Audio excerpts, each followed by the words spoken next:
Oh dear. Even though I'm trying to be nice, it's unfortunate that you don't understand. My sister-in-law spoke coldly, as if pushing me away. She seemed adamant about inheriting my brother's estate and showed no intention of compromising. I couldn't help but wonder what would happen next. All I felt was the growing anxiety overshadowing me, dragging my spirits down. My name is Kathy Morgan.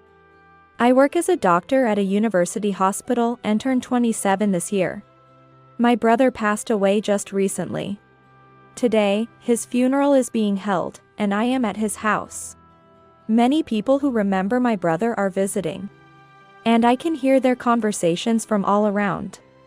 Weaving through the crowd, a woman approached me. It was Jocelyn, my brother's wife. Ah, there you are, Kathy. I'm glad I found you. You've been working hard today. Could we talk over there for a bit? When she found me, Jocelyn started a conversation. Oh. Jocelyn. Yes, sure. Feeling puzzled by Jocelyn's demeanor, I replied and followed her. My brother and Jocelyn got married 3 years ago and moved into this large house, where my brother and I grew up. This house was built with great care by my parents, who hired an architect friend of my father's. It has a large garden and other features they were particular about. Thanks to my father, who was quite wealthy, we lived comfortably. However, my mother suffered from a chronic illness and had been hospitalized since I was very young. It was a disease that gradually made it difficult for her to move, so returning home was not an option. Initially, we could still talk for a bit, but as days passed, even that became difficult. When my father could no longer have conversations with her, he stopped visiting the hospital. As children, we truly believed that my mother would recover and we would live together again. But that hope was unfulfilled, and she passed away in the hospital. I was 9, and my brother was 12 at the time. My father then immersed himself even more in his work and rarely came home. So, in this large, quiet house, it was often just my brother and me, almost like we were living alone. Later, my father collapsed from overwork and passed away, joining my mother. I started living alone when I went to university, reducing my visits to my childhood home. My brother continued living there and became busy with his career as a doctor.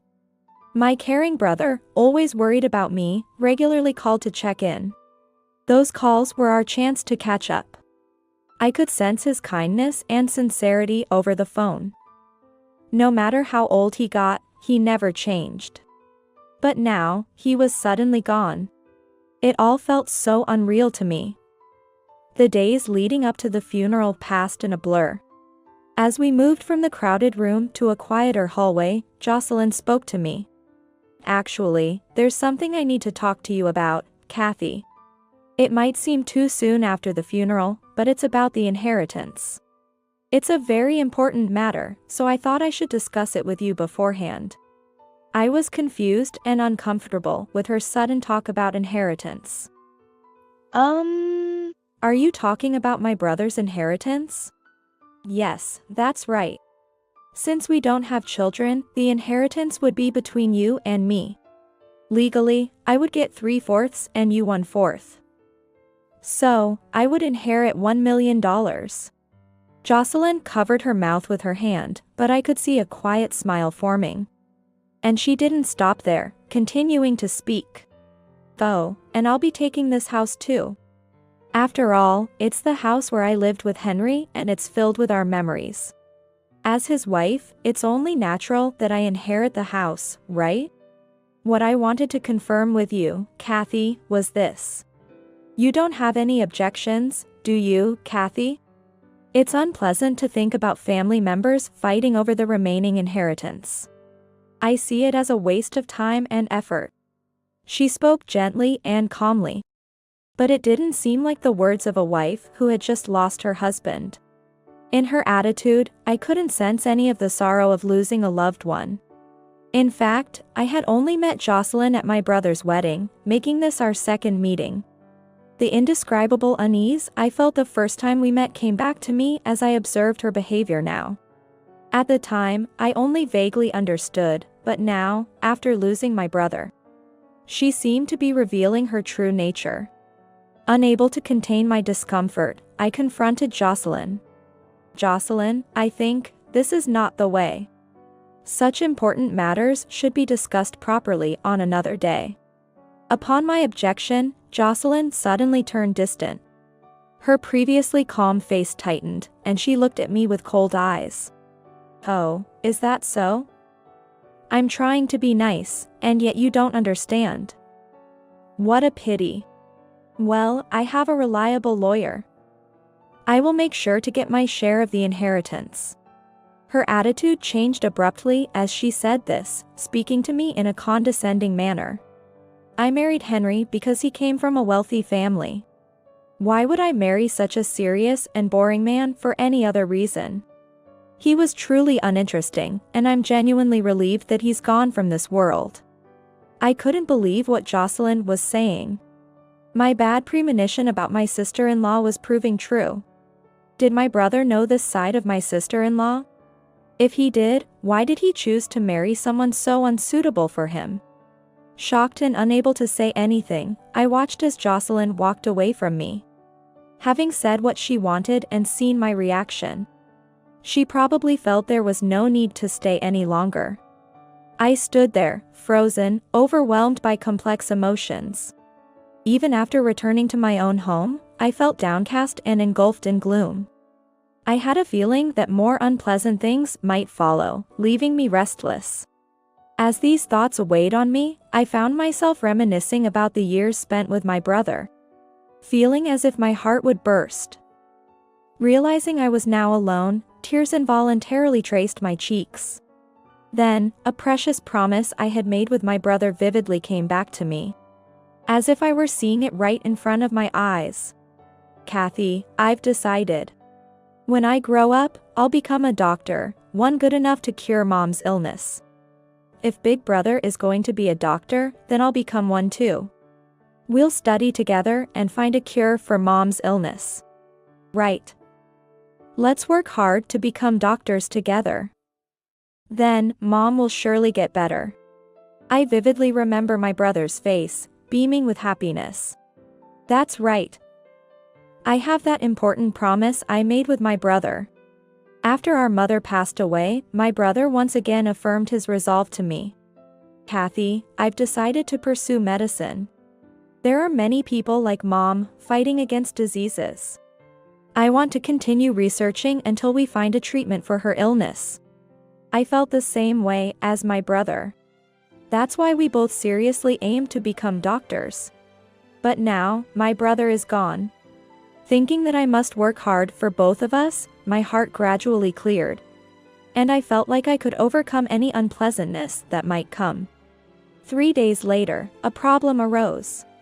I received a call on my cell phone from the hospital where my brother had worked. The call was from a man named Robert, a subordinate of my brother. Ms. Morgan, I apologize for contacting you suddenly. I need to talk to you about something regarding Henry's wife. He wanted to discuss the details in person. So I agreed to meet him at the hospital where my brother worked. As I waited in the cafeteria that Robert had mentioned, he soon appeared and quickly got to the point after a brief greeting. Actually, yesterday, Jocelyn suddenly came to the ward. She brought some sweets, saying, "My husband received great care here." Then she asked who was the closest to her husband among his colleagues. Henry was truly kind and dependable, and everyone admired him. As I was his junior in college, I probably spent the most time with him. So, it was a regret of mine that I never properly thanked him. I decided to speak with Jocelyn, at least to express my gratitude. At first, we made light conversation, talking about Henry at college and work. Then, gradually, it seemed like she was probing for something. I felt Jocelyn wanted to know something else. Then she asked, "Is there anything my husband was hiding from me?" I instinctively felt that getting further involved was dangerous and answered, "Not that I know of." Suddenly, she raised her voice. What? What did she say? Well, she said, show me where my husband's belongings are. I can check them, right? If I find anything hidden, you better be prepared. Hearing this, I immediately understood. Jocelyn was searching for something related to the inheritance. Robert explained that he refused her request and sent her away, as the ward contains confidential and personal information. Then, she was seen wandering around the hospital, probing other hospital staff. I couldn't forgive Jocelyn for barging into my brother's workplace and troubling unrelated people. I thought it best to meet with her directly and settle things. Just as I was thanking Robert and about to leave, Jocelyn appeared at the hospital entrance. It seemed like she was planning to probe around the hospital again today. Noticing me, Jocelyn approached and spoke. Oh, Kathy, what are you doing here? Were you thinking the same thing, perhaps? I was at a loss for words. As I remained silent, Jocelyn suddenly laughed. You're searching too, aren't you? You don't have to hide it. Searching, for what? What, pretending you don't know? Henry's will.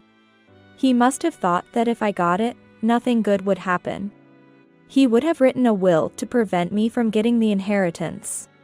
If he did write one, he must have given it to someone without hiding it. So, I probed you, but it seemed you didn't know. As I remained silent, Jocelyn continued talking. But really, Henry's sister, not knowing anything. He must not have trusted you. You didn't hear anything even when Henry was suffering, did you? Henry didn't rely on you, it seems. My head spun, and I gradually lost track of what my sister-in-law was saying. Given your reaction, you really didn't know. About a year ago, I noticed Henry's demeanor was different, so I asked him if something was wrong. Then he said he might be ill, with the same disease as your mother. He looked very troubled. His complexion was poor too.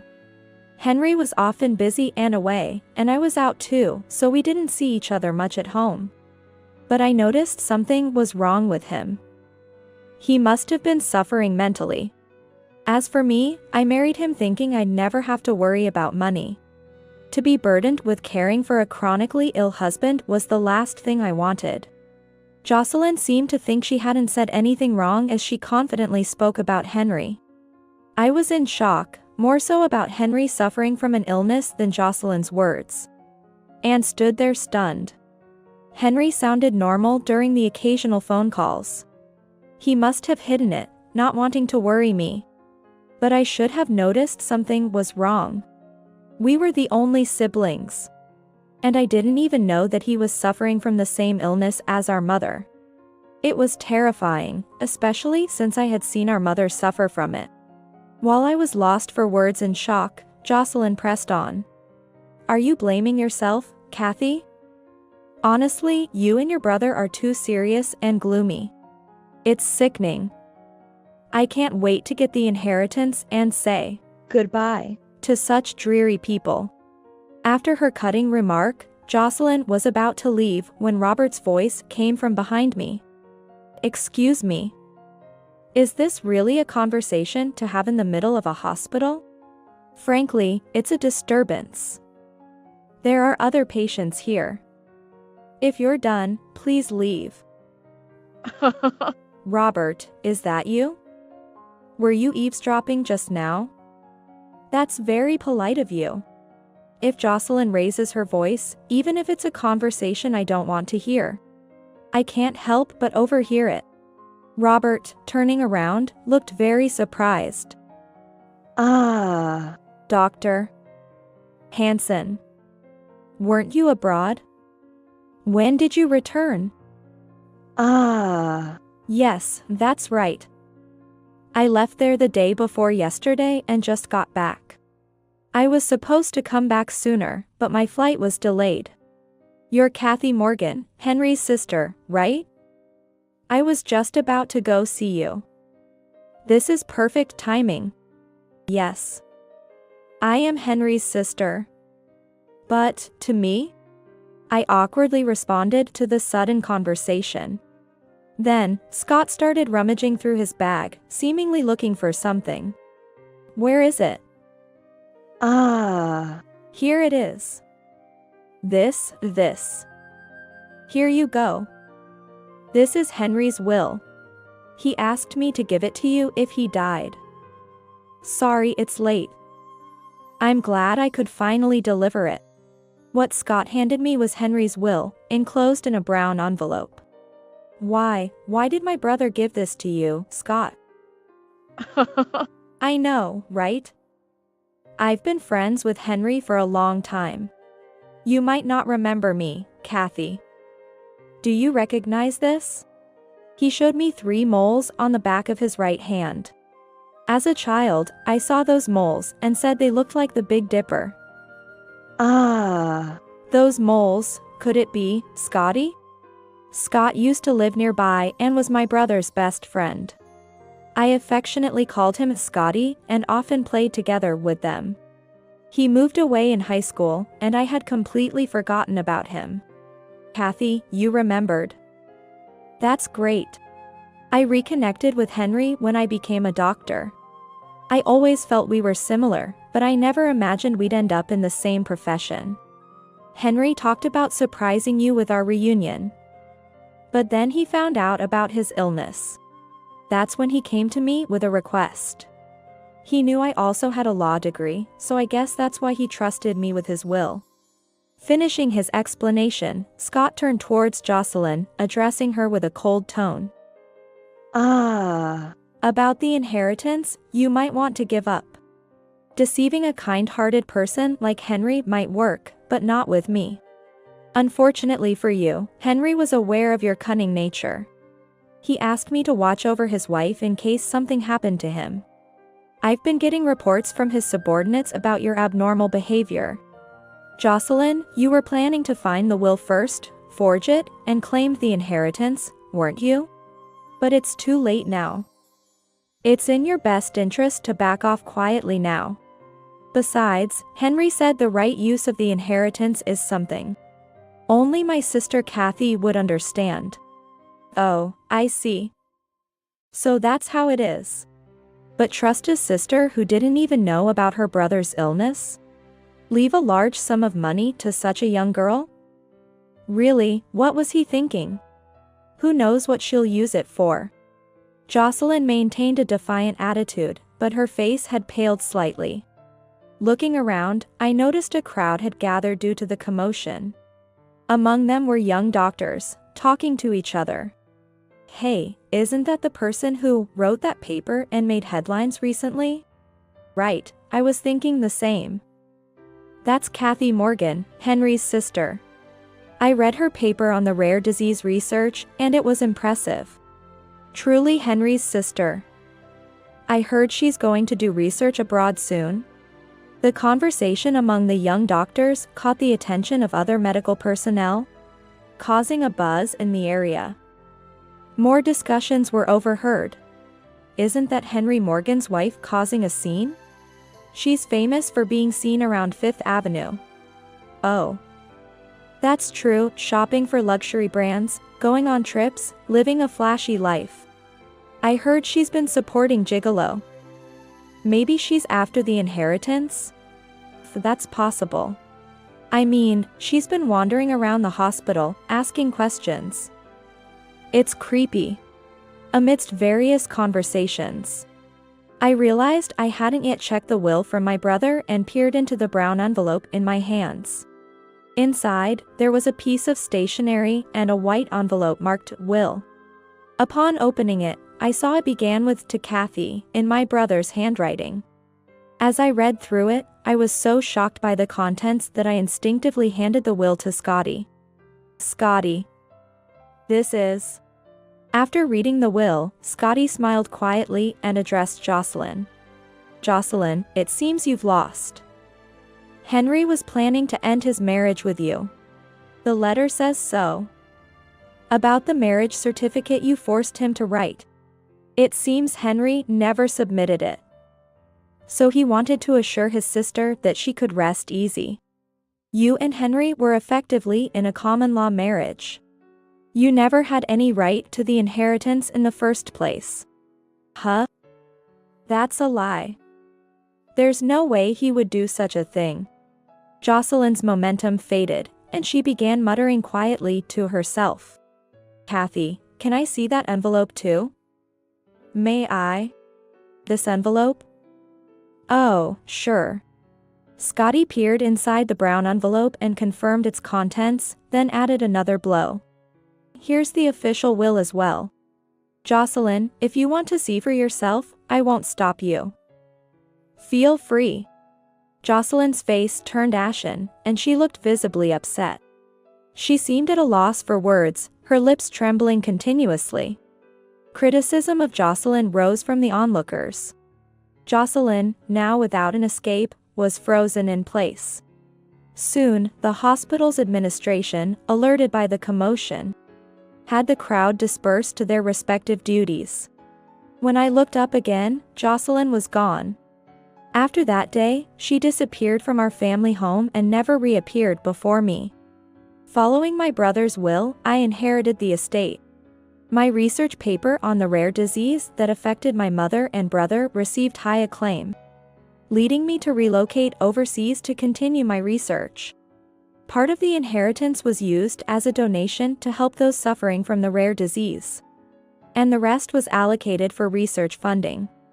Scotty, my brother's best friend and now more than that, became my life partner.